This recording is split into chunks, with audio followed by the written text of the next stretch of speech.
check out some wildflowers of Daviess County. Before we really get into that, we are going to draw the raffle prize winner for last week's Facebook Live event.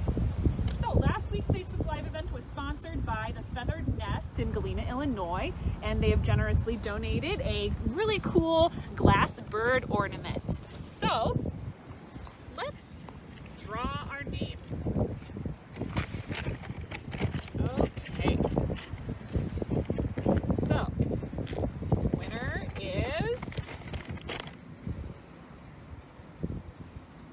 Alex Ruffinon. Alex, if you're watching right now, we will get a hold of you on Facebook to let you know how we can get this bird gift to you. So, okay. Thank you, Feathered Nest, for sponsoring last week's Facebook Live event. Okay, so let's get into wildflowers. So we're going to talk about wildflowers in Daviess County, but not all the wildflowers. We're going to narrow in on woodland ephemerals. So a woodland ephemeral is a flowering plant that flowers during a very short time period in the spring between the snowmelt and the leafing out of the overstory in the spring. So this is very unique, actually, to temperate region deciduous forests. This doesn't happen everywhere. So the flowers that I'm going to show you today are very unique to this specific region. Okay, our first flower that we're going to check out is called a wild ginger. So you can see all these leaves here. They kind of look like an upside down heart. And this is a wild ginger, and it kind of has a fuzzy little hairs on it. And this is the time of year that it is actually blooming. And the flowers are right down here by the base. They have little burgundy colored flowers right here. And these little flowers here are actually pollinated by a beetle. So a beetle comes in and it will get the pollen all over its body and help pollinate that flower, and then seeds are then dispersed and more wild ginger will grow. So that's our wild ginger. There's another really cool one here. This is a beautiful shot of a Dutchman's breeches. So this one looks like little plants little pants hanging on a clothesline, and that's kind of where it gets its name, Dutchman's breeches. And this is actually all over the hillside around us. We'll show you more as we walk around. These Dutchman's breeches are in full bloom right now. Okay, now let's go down the trail. I'll show you a few more down this direction. The cool thing about some of these wildflowers is, well, a lot of the wildflowers in this area, is the way that they are pollinated. So a lot of the wildflowers, like the Dutchman's breeches, they're pollinated by an ant that actually carries, or not pollinated, they're planted by the seeds, carrying the little seeds down into the ant tunnel, and the ants will eat the outer layer of the seeds, and then the viable seed is left behind and surrounded by this nice fertile soil in the ant tunnel. So that's how those Dutchman's breeches are planted. A lot of flowers in these woodland ephemerals are planted in that same way. Okay, now we are going to take a look. Oh, this is our cut-leafed toothwort. Right there we go. There's our cut-leafed toothwort. And this gets its name because it's serrated edges on the leaves here.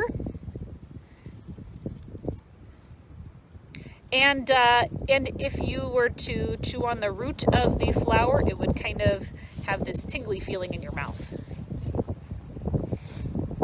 So this is cut-leaf toothwort. Another really neat one is a kidney-leaved buttercup. So that's this flower here, this guy.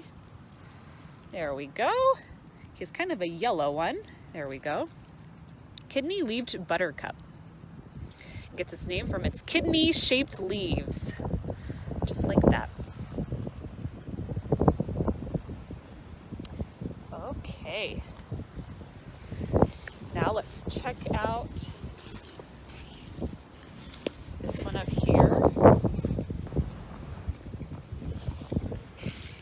So this here is a wild phlox. This wild phlox is just starting to bloom. It is a bright purple.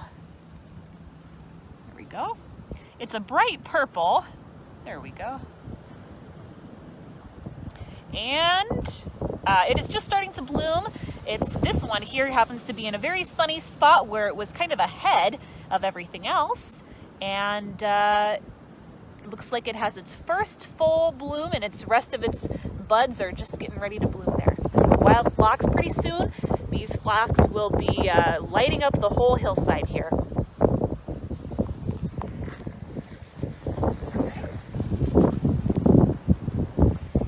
And then this one here is called bloodroot. Now many of you may be really familiar with this one. They have already gone to flower and seed. This leaf kind of looks like well, it kind of looks like a kidney bean shape. And it's called bloodroot because if you were to take the root and break it in half, it has this red juice in it, or it's red liquid. Kind of looks like blood. So here's more of the blood root. Here's the little flower seed right there. This is what the flower looks like when the petals have already gone. And inside here are the fertilized, soon-to-be seeds. And they're just kind of forming inside this little pod right there. So this is a really neat little woodland ephemeral. Okay, so now we have a few more flowers to show you. And if you were to go out into the wooded areas in Daviess County, you would notice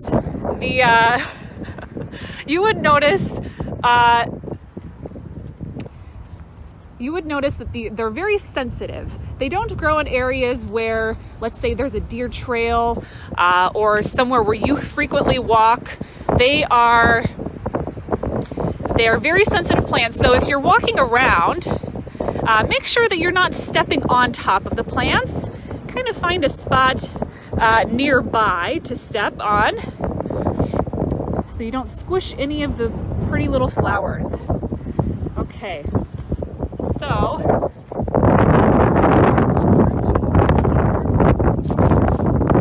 okay, there's our bellwort. All right, this is a bellwort. This one is really just starting to bloom as well. These are a bright yellow flower, and you can tell it's a bellwort. So some of these plants look very similar. The leaf structure of a bellwort looks pretty similar to like a solid seal, but you can tell it's a bellwort when the stem goes through the leaf, like this one here. So if it doesn't have its bright yellow flower, sometimes it looks like another plant, but you can tell it's a bellwort when the stem goes through the leaf like that.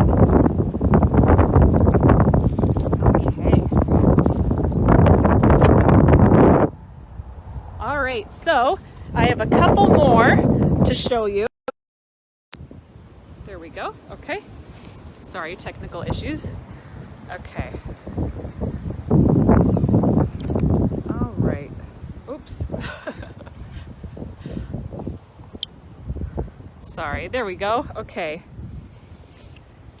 Okay, here's our wild strawberry. So these wild strawberries are all over this nice hillside here, and you can see there's a little white flower right here. There's a little white strawberry flower. Hold it still. There we go. And these little white flowers will be pollinated, and eventually a little strawberry will be produced. And it's really hard to find these strawberries because a lot of times the wildlife in this area will get to it before we find it. So, have you eaten these strawberries? You could eat these strawberries. but it's very rare that you'll find one before a squirrel. Usually the squirrels or the raccoons will find these first, and then eventually you won't see any. So these are some of the wildflowers here. These are woodland ephemerals. This is really unique to temperate region deciduous forests. If you know somebody in a different country, like Brazil or India, or we know somebody from Ghana, this ecosystem is not found in those areas. The climate is completely different. So this woodland ephemeral flowers that we have here in Joe Daviess County, they're very unique to the upper Midwest region. So there are some areas of the world where you do see the ephemeral flowers, but they're going to be completely different species. And so this is a really great time of year to get out and check out those flowers, because the sun is just starting to warm up the forest floor, and it triggers all of those plants to start growing, and it triggers the insects to start pollinating, and it's a great feeling that spring and summer are on their way. We have a question from Paula, who's asking, have you seen any morels yet? Oh, so morels are just starting to be found in the area. I haven't seen any today, but I know that they're just starting to be found. If you're looking for morels, this is the weekend to look. Let's see, we have a question from Laura. Where are all of these ephemerals at? Oh, these woodland ephemerals, you can find them all over any woodland habitats. So if you were to go to Schermeyer Teaching Forest, you will see lots of woodland ephemerals there. Or the Palisades, I know the Palisades is closed now, but they are there as well. The hillside at Casper Bluff, the hillside at Horseshoe Mound. So woodland ephemerals are found in any closed woodland ecosystem. It's very, very sensitive plants, and so if you do go out looking for some of these woodland ephemerals, it's a good idea to just be careful where you step. A lot of these plants take years for them to reach a flowering stage. So a lot of work is put into getting them to a mature age where they are able to flower and reproduce. Maureen is asking where we are, and due to current restrictions, we're not disclosing that, but you can get out and about and see if you can guess. Kay is asking, can you recommend a guidebook of Joe Daviess County wildflowers? A guidebook. There's a lot of really good guidebooks of Joe Daviess County of upper Midwest wildflowers. I mean, a lot of people just use a book that's called Wildflowers of Woodland Wildflowers of the Upper Midwest. I don't know the author. There's a lot of great books out there. As far as a specific one, I don't have a name of a specific book. But even if you were to Google can tell you a lot about what you're looking at too. Now, could you plant these plants in your yard? So some of these plants, most of these plants they're not going to do well in your yard. If you have like a timber area out in your backyard, then that could be a space where it might be able to do well. They really need an overstory, a closed overstory, like the woodland ecosystem here, so it's shaded most of the year. If you were to plant some of these in a nice shady spot in your yard, I don't know that they would even do well there, because there's a lot of other things going on in the ecosystem that help them reproduce, and so the best thing to do is having them in woodland habitats like this. Okay, and Tim has suggested a book for us, Illinois Wildflowers by Kurtz. So thank you, Tim. Great. Okay, so if you guys have more questions, feel free to type them into the comments section, and even after the video is over, then we can get around to answering your questions. Okay, so thank you so much for joining us for another Facebook Live event. Hope you guys have a chance to get out and check out some woodland ephemera.